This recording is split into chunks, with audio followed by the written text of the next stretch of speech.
আমি আপনাকে দেখাবো এসএমএস সেটিংটা কিভাবে করে। আপনারা যদি কোনো হয়ে থাকেন, আপনারা যদি সিগনেচার প্যাকেজটা নিয়ে থাকেন, তখন সেই ক্ষেত্রে আপনারা একটা অপশন পাবেন এসএমএস সেটিং। এখন এসএমএস সেটিংয়ে যদি আমি যাই আপনাদের এখানে 300 এসএমএস লিমিট থাকবে। আমার এখানে 100 এসএমএস দেখাচ্ছে, আমি একটা জাস্ট এই ডেমো হিসেবে দেখাচ্ছি। আপনাদের এখানে প্রতি মাসে 300 এসএমএস লিমিট থাকবে। তো এখানে 3টা অপশান আছে। এটা হচ্ছে সেল অর্ডার। যদি সেল অর্ডার করে কাস্টমার এখানে একটা এসএমএস যাবে, এটা আপনি অ্যাক্টিভ ইনঅ্যাক্টিভ করতে পারবেন। বাই ডিফল্ট এটা ইনঅ্যাক্টিভ থাকে।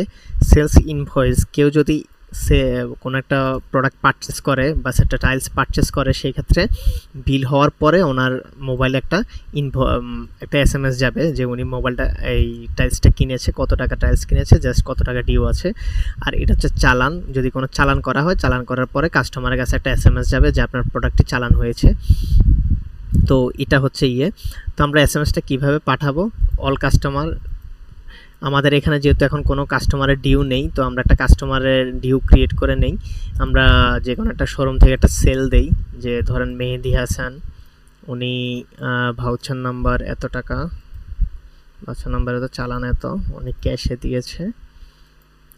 দিয়েছে, উনি পার্শিয়াল পেড করবে, প্রোডাক্টটা ইনকমপ্লিট। এখন যে প্রোডাক্টটা আছে রকড, এই যে ওনার এখানে আমি প্রায় 2000 স্কোয়ার ফিট উনি পারচেস করবে, তো 2000 স্কোয়ার ফিট দিয়ে দিলাম।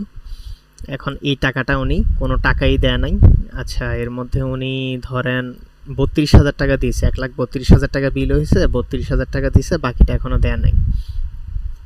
এই যে 32,000 টাকা বিল আসছে, 1,32,000 টাকা বিল আসছে, উনি 32,000 টাকা দিয়েছে, বাকি 1 লাখ টাকা এখনও ডিউ আছে।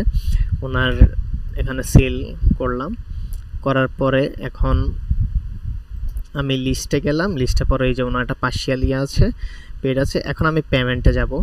পেমেন্টে গেলে কি হবে? এই যে ক্রিয়েট পেমেন্টে গেলে আপনার, যখন আমি সাপ্লায়ারটা চুজ করব, না সরি এটা পেমেন্ট না, এসএমএসে যাব। এসএমএসে যে সেন্ড এসএমএসে যাব, আমি এই যে কাস্টমার, অল কাস্টমার দিলে আমার যতগুলো কাস্টমারের আমার ডিউ আছে, ওর 1 লাখ টাকা ডিউ আছে, এরকম সব লিস্ট চলে আসবে। আর যদি স্পেসিফিক কাস্টমার চুজ করি, এটা এইভাবে আসবে। আমি একটা রেঞ্জ সিলেক্ট করতে পারবো যে 50,000 টাকার মধ্যে যাদের আছে, 35,500 টাকা যাদের আছে ওদেরগুলো দেখাও, বা 55,000 টাকার মধ্যে যাদের আছে দেখাও। এখন ম্যাক্সিমাম লিমিট যেহেতু এখানে 1 লাখ আসছে, কাস্টমার টাইপ রিটেলার নাকি কাস্টমার, আমার যেহেতু এখনও রিটেলার নাই, এই জন্য আমি রিটেলার দেখাতে পারি নাই। এখানে আমি সিলেক্ট করবো, সিলেক্ট করে সেন্ড দিলে ওনার এই নাম্বারে একটা মেসেজ চলে যাবে যে ডিয়ার মেহেদি হাসান, আপনার এত টাকা ডিউ আছে, আপনার প্লিজ টাকাটা পরিশোধ করুন। এটা হচ্ছে ডিজিটাল এসএমএস সিস্টেম। তারপর এখানে ড্যাশবোর্ডে আসলে আমরা এখন ড্যাশবোর্ডটা দেখাই ওভারঅল। এই যে এটা হচ্ছে আমার টোটাল সেল, আজকের দিনে আমি যে এতগুলো সেল দিলাম, টোটাল কত টাকা সেল হলো আজকের দিনে, সব শোরুম মিলিয়ে, একটা শোরুম হলে একটা শোরুম, সব শোরুম হলে সব শোরুম মিলিয়ে টোটাল কালেকশন কত টাকা করছি, টোটাল ডিউ কত টাকা আছে। তারপরে হচ্ছে এই যে টোটাল কয়টা ইনভয়েস হয়েছে, 4টা ইনভয়েস হয়েছে। টপ সেলিং প্রোডাক্টগুলো কোনটা, এখানে টপ সেলিং এই যে এত স্কোয়ার ফিট, এটা 2080 স্কোয়ার ফিট সেল হয়েছে, এটা 720 স্কোয়ার ফিট সেল হয়েছে। আর এখানে লো স্টক প্রোডাক্টগুলো আসবে। এখানে আউট অফ স্টক যেসব প্রোডাক্টগুলো আমাদের স্টকের বাহিরে, মানে 0 স্কোয়ার ফিট হয়ে গেছে, এগুলো আমার যেহেতু নাই জন্য আসতেছে না।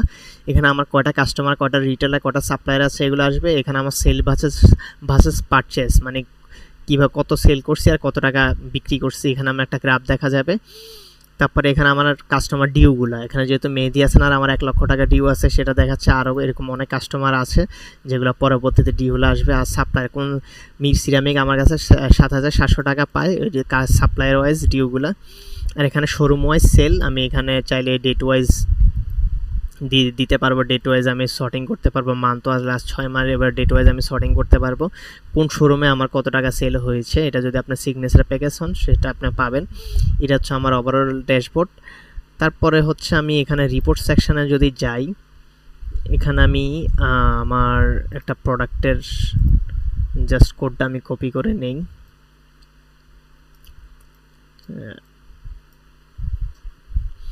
আচ্ছা, আমি এখন রিপোর্ট সেকশনে যদি যাই, আমার স্টক রিপোর্ট যদি আমি দেখতে চাই, আমি এখানে প্রোডাক্ট কোডটা দিব, কোড দিয়ে সার্চ দেব। সার্চ দিলে এটা আমার এই যে product code, supplier name, size, unit quantity, যে ইউনিট কোয়ান্টিটিটা কত ছিল আর কত স্কোয়ার ফিট আমার এখন অ্যাভেলেবেল আছে স্টকে, কত পিস অ্যাভেলেবেল আছে, কত বক্স অ্যাভেলেবেল আছে, এটা হচ্ছে আমার এভাবে আমি দেখতে পারতেছি যে 213 বক্স 3 পিস আছে, এটা 1068 পিস আছে, এত বক্স আছে, আর এত স্কোয়ার ফিট এটা আমার স্টকে এখন অ্যাভেলেবেল আছে 4270 স্কোয়ার ফিট।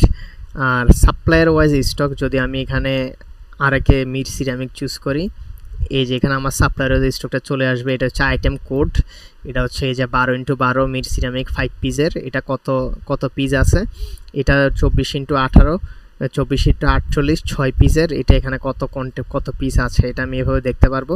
সেল রিপোর্টটা হচ্ছে আমি শোরুম ওয়াইজ দেখতে পারবো। এখানে শোরুম সিলেক্ট করলে আজকে দিনে কত টাকা সেল, কত টাকা কালেকশন, কত টাকা ডিউ, এটা ড্যাশবোর্ডে যেটা আছে অনেকটা এরকমই। নিউ সিরামিক দিলে নিউ সিরামিক যেহেতু কোনো সেল নাই সেটা আসবে না।